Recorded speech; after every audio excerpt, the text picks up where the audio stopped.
नमस्कार दोस्तों, नमः शिवाय। जीवन ज्योति चैनल में आप सभी का हार्दिक स्वागत करती हूँ। प्रथमं शैलपुत्री च द्वितीयं ब्रह्मचारिणी तृतीयं चंद्रघंटेति कूष्मांडेति चतुर्थकं पंचमं स्कंदमातेति षष्ठं कात्यायनीति च सप्तमं कालरात्रीति महागौरीति चाष्टमं नवमं सिद्धिदात्री च नवदुर्गाः प्रकीर्तिताः उक्तानेतानि नामानि ब्रह्मणैव महात्मना। दोस्तों, आज की वीडियो बहुत ही खास, बहुत ही उपयोगी होने वाली है आप सभी लोगों के लिए। आज की वीडियो में मैं बात करूंगी हवन विधि के विषय में। जो भी भाई बहन, जो भी भक्तजन अपने घर पर स्वयं हवन करना चाहते हैं, किस विधि से करें, सामग्री कैसे बनाएं, अर्थात भविष्य कैसे बनाया जाता है, कौन कौन सी सामग्री लगती है और किस विधि से हवन किया जाता है, हवन करते समय हमें किन मंत्रों से आहुति देनी चाहिए और सबसे जरूरी बात, पहले किस मंत्र से हमें शुरुआत करनी चाहिए, किस मंत्र से शुरुआत करते हुए हमें अंत करना चाहिए, मतलब अंतिम आहुति किस प्रकार से हमें करनी चाहिए और कैसे अपनी हवन की पूर्णाहुति हमें करनी चाहिए। हवन करने के बाद नवमी तिथि पर हमें कौन कौन से और महत्वपूर्ण कार्य कर लेने चाहिए।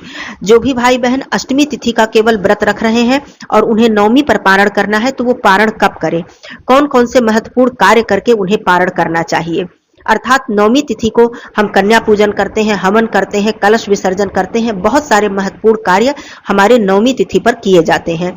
जिन्हें नवमी तिथि पर पारण करना है, अर्थात अष्टमी व्रत का पारण करना है, वो सारे कार्यों को संपन्न करके पारण करें या फिर प्रातः काल ही पारण कर ले। बहुत सारी बातें आप लोग जानेंगे।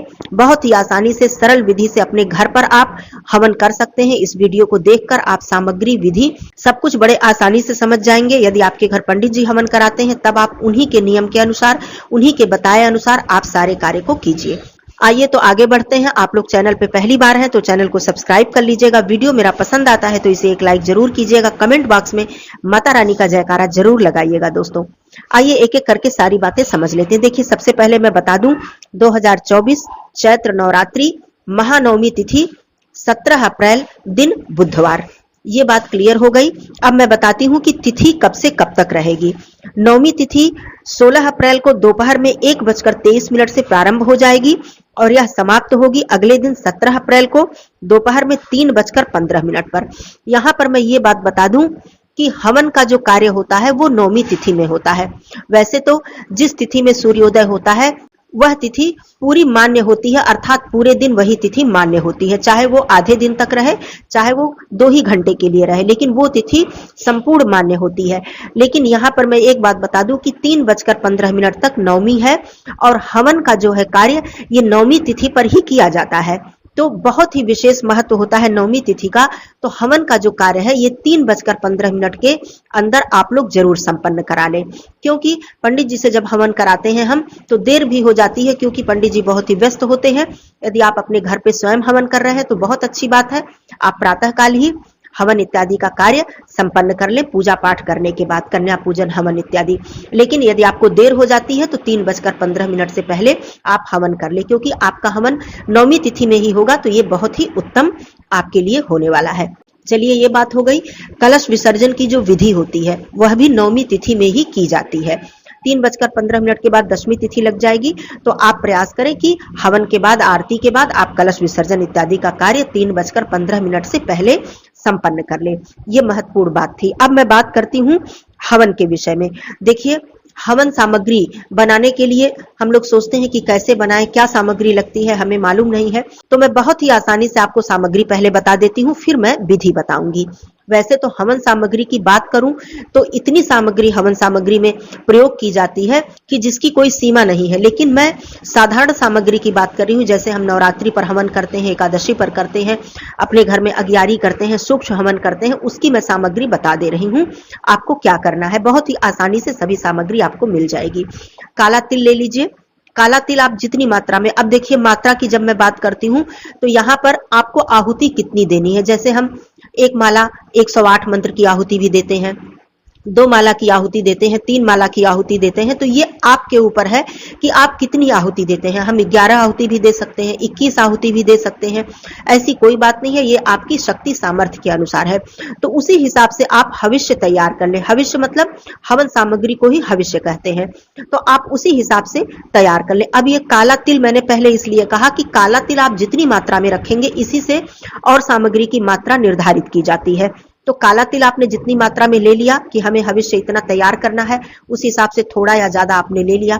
उसका आधा आप चावल लेंगे, उसका आधा मतलब काला तिल जितना लिया उसका आधा आपने चावल ले लिया, उसका आधा आपने जौ ले लिया। जौ, काला तिल और चावल जितना हो गया आपका, उतना आप मिष्ठान ले लीजिए, जिसमें कि गुड़ बहुत ही विशेष महत्व रखता है। आप शक्कर भी ले सकते हैं। गुड़ और शक्कर ही हवन सामग्री में मिष्ठान के रूप में डाला जाता है। तो ये 4 सामग्री का ये मात्रा होती है, तो इस मात्रा में आप इसे मिक्स कर ले, मिला ले। अब बाकी जो सामग्री है ये आप अपनी इच्छा अनुसार, जैसे कि पंचमेवा, 5वीं सामग्री पंचमेवा, तो पंचमेवा आप अपनी इच्छा के अनुसार रख लें। ऋतु फल जैसे केला इत्यादि है, उसमें आप कट करके डाल दें। हवन सामग्री में ऋतु फल भी डाला जाता है। थोड़ा सा शहद आप डाल दें। घी तो डालना ही है, आप सभी लोग जानते हैं, घी डाल दें। घी की मात्रा ज्यादा होती है तो बहुत ही अच्छी हवन सामग्री तैयार होती है और उसकी महक बहुत अच्छी आती है और पूरे घर में आपकी जो नकारात्मक ऊर्जा है वो दूर हो जाती है। घर का वातावरण बिल्कुल शुद्ध और पवित्र हो जाता है। तो आप घी अपने सामर्थ्य के अनुसार डालें। उसके बाद उसमें बतासे डालें। बतासे जो कि नवरात्रि का बहुत ही मुख्य प्रसाद होता है और माता को अत्यंत ही प्रिय होता है। बतासे डाल दें, लौंग इलायची डाल दें। सूखे मेवे में आप मखाना भी जरूर डाल दीजिएगा। बाकी सूखे मेवे को कट करके छोटा छोटा आप हविष्य में मिला दीजिएगा। हल्दी भी डाली जाती है, चंदन भी डाला जाता है। ये सारी सामग्री आप डालकर कपूर उसमें मिला दें। कपूर को मसलकर आप उसमें मिला दें। आपकी हवन सामग्री तैयार हो गई बहुत ही आसानी से। अब पैकेट में आपको समिधा, जिसे कि लकड़ी कहते हैं, समिधा मिलती है, जिसे हवन सामग्री के नाम से जाना जाता है। आप कहीं भी दुकान पर पूछेंगे तो आपको हवन सामग्री पैकेट की बड़े आसानी से मिल जाएगी। उस पैकेट के हवन सामग्री को आप उस हवन सामग्री में मिला दें। तो समिधा भी आपकी उसमें मिल गई। आपकी पूरी हवन सामग्री बहुत ही अच्छी तरह से तैयार हो गई। इतने में आपका बहुत ही ज्यादा हविष्य तैयार हो जाएगा। आप चाहे तो कितने भी मंत्र की आहुति दे सकते हैं। अब चलिए, ये बात हो गई, आपने तैयार करके रख लिया। अब मैं विधि बताती हूँ, आप ध्यान से समझिएगा। सबसे पहले तो हवन के लिए आपको स्थान कहाँ चुनना चाहिए, जहां आपने चौकी स्थापित की है। यदि आपने चौकी नहीं भी लगाई है, कलश आपने नहीं भी रखा है, तो जहां भी आपके पूजा का मंदिर है, जहां आप 9 दिनों तक प्रतिदिन माता जी की पूजा करते हैं, वहीं पर हवन किया जाता है। उन्हीं के समक्ष हवन किया जाता है। यदि जगह की दिक्कत है तो आप थोड़ा सा अगल बगल भी कर सकते हैं, लेकिन बहुत दूर की, जहां आपने पूजा की है वहां से कहीं दूर जाकर अन्य स्थान पर हवन ना करें, उसी स्थान पर हवन करें।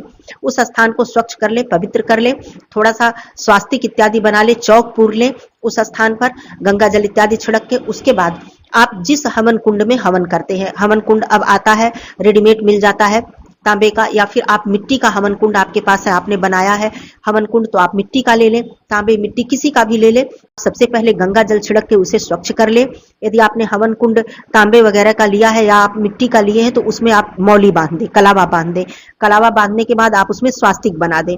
स्वास्तिक बनाने के बाद आप अक्षत पुष्प इत्यादि से हवन कुंड की पहले पूजा कर ले, उनका पूजन कर ले। पूजन करके, प्रणाम करके, माता रानी का स्मरण करके, उन्हें प्रणाम करते हुए अब आपको हवन की शुरुआत करनी है। कैसे करनी है? आम की लकड़ियों पर हवन किया जाता है। वैसे तो गाय के उपले पर हम रोज अगियारी करते हैं, लेकिन जो हवन है ये आम की लकड़ी पे आप करें तो ये बहुत ही उत्तम होगा। आम की लकड़ी रखी कैसे जाती है, इसकी भी एक विधि है। जब आपने हवन कुंड का पूजन कर लिया, तैयार कर लिया, सब कुछ आपने कर लिया, अब आप आसन लगाकर बैठ जाएं, आचमन इत्यादि कर ले। उसके बाद आम की लकड़ी को पूर्व, पश्चिम, उत्तर, दक्षिण, सबसे पहले इन चारों दिशाओं में 4-4 लकड़ियां रखी जाती हैं। चारों दिशाओं में आप समझ रहे होंगे कि इधर से और उत्तर और दक्षिण से आप पहले लकड़ियों को लगा दें। अब इसके बाद आप और बाकी लकड़ियों को लगाएंगे, सजाएंगे। और प्रज्वलित कैसे किया जाता है? कपूर से। हमेशा जो हवन की अग्नि है उसे कपूर से प्रज्वलित किया जाता है। प्रज्वलित करके आप सबसे पहले अग्नि देवता को प्रणाम करेंगे। अग्नि देवता को प्रणाम करने के बाद उसके बाद अब आप हवन की शुरुआत करेंगे। अब मैं मंत्र बताती हूँ कि किस तरह से आपको आहुति देनी है। दूसरी बात, मैं मुद्रा बताती हूँ। बहुत से लोगों को मैंने देखा है कि हवन वो हाथ से उठाया उन्होंने और किसी भी तरह से डाल दिया। जैसे हम किसी को कोई वस्तु दे रहे हैं तो अपने हाथों को उल्टा करके हम इस तरह से वस्तु देते हैं, लेकिन आप स्क्रीन पर देख पा रहे हैं मुद्रा, जिसे कि मृगी मुद्रा कहते हैं। इस तरह से 2 उंगलियां जो बीच की होती हैं, अर्थात मध्यमा और अनामिका, तर्जनी और कनिष्ठिका को स्पर्श नहीं किया जाता है। मध्यमा, अनामिका, अंगुष्ठा, इन 3 उंगलियों की सहायता से मृगी मुद्रा बनाई जाती है और इन्हीं 3 उंगलियों की सहायता से हमें हविष्य अर्थात आहुति डालनी होती है। अब हाथों को आपको जिस प्रकार से स्क्रीन पर दिखाया जा रहा है, सीधा करके आपको आहुति डालनी होती है। इस बात का आप ध्यान रखिएगा, कभी भी अपने हाथों को उल्टा करके मतलब पलट कर आपको आहुति नहीं डालनी होती है। जिस तरफ आपकी हथेली है, मृगी मुद्रा बनाकर और इन्हीं दोनों उंगलियों और अंगुष्ठा के सहायता से आपको आहुति डालनी होती है। इस बात का भी ध्यान रखें। जब आपने 9 दिनों तक पूरी विधि से माताजी की पूजा की है, कन्या भोज कर रहे हैं, सब कुछ आपने किया है, तो अंतिम में जिसका कि सबसे ज्यादा शुभ फल हमें प्राप्त होने वाला है, हवन का कार्य, जो कि बहुत ही महान कार्य माना जाता है, इसमें आपसे त्रुटि क्यों हो? वैसे तो त्रुटि हमसे हर पल हर क्षण होती ही है, हम मनुष्य हैं, लेकिन जो विधि है वो मैं बता रही हूँ, तो ये आप मुद्रा का भी जरूर ध्यान रखिएगा। आपने हविष्य तैयार कर लिया, आपने सारी विधि कर ली, तो आप आहुति भी इसी तरह से दीजिएगा। अपने हाथों को कभी भी उल्टा करके आहुति मत दीजिएगा, अपने हाथों को हथेली की तरफ से सीधा करके और इन्हीं 3 उंगलियों की सहायता से आपको आहुति अग्नि में डालनी है। अब मैं बात करती हूँ मंत्र की। सबसे पहले आहुति किसकी दी जाती है? सबसे पहले आहुति अग्नि देवता के नाम से दी जाती है। ओम आग्नेय नमः स्वाहा। और हर मंत्र के बाद स्वाहा बोलना जरूरी होता है, क्योंकि हम हवन कर रहे हैं। ओम आग्नेय नमः स्वाहा, ओम गणेशाय नमः स्वाहा। दूसरी आहुति गणेश भगवान जी की, तीसरी आहुति माँ गौरी जी की, उसके बाद बारी बारी से माँ काली जी, माँ लक्ष्मी जी, माँ सरस्वती जी, 3 महाशक्ति महादेवियों के नाम से आहुति दी जाती है। अब आहुति आपको देनी है ग्राम देवता, कुल देवता, अपने पितृ देवता, स्थान देवता, इन सभी देवी देवताओं के नाम से आहुति देनी होती है। नवग्रह देवता के नाम से आहुति देना बिल्कुल मत भूलिएगा। नवग्रह देवता के नाम से आहुति के बारे में मैं बता दूं, यदि आप चाहें तो एक ही आहुति में ओम ब्रह्मा मुरारी त्रिपुरांतकारी भानु शशि भूमि सुतो बुधश्च गुरुश्च शुक्रः शनि राहु केतवे सर्वे ग्रहा शांतिकरा भवन्तु नमः स्वाहा, इस तरह से, या फिर आप अलग अलग ओम सूर्याय नमः, ओम चंद्राय नमः, ओम बुद्धाय नमः, ओम मंगलाय नमः, अलग अलग जैसे सारे ग्रह हैं नवग्रह, तो आप अलग अलग से एक एक नाम लेकर आहुति दे सकते हैं, या फिर जो ये नवग्रह का मंत्र है, श्लोक है, इस नाम से एक ही बार आहुति दे सकते हैं। इससे भी आपका नवग्रह देवता को आहुति पूर्ण हो जाएगी, उनको मिल जाएगा। ये हो गया। अब बात आती है, जब आपने सभी लोगों के नाम से आहुति दे दी, उसके बाद अब बारी आती है नवरात्रि, जिसका कि आप हवन कर रहे हैं, माता रानी के नाम का हवन कर रहे हैं। अब किस मंत्र से आहुति दी जाए, कैसे आपका हवन पूर्ण हो?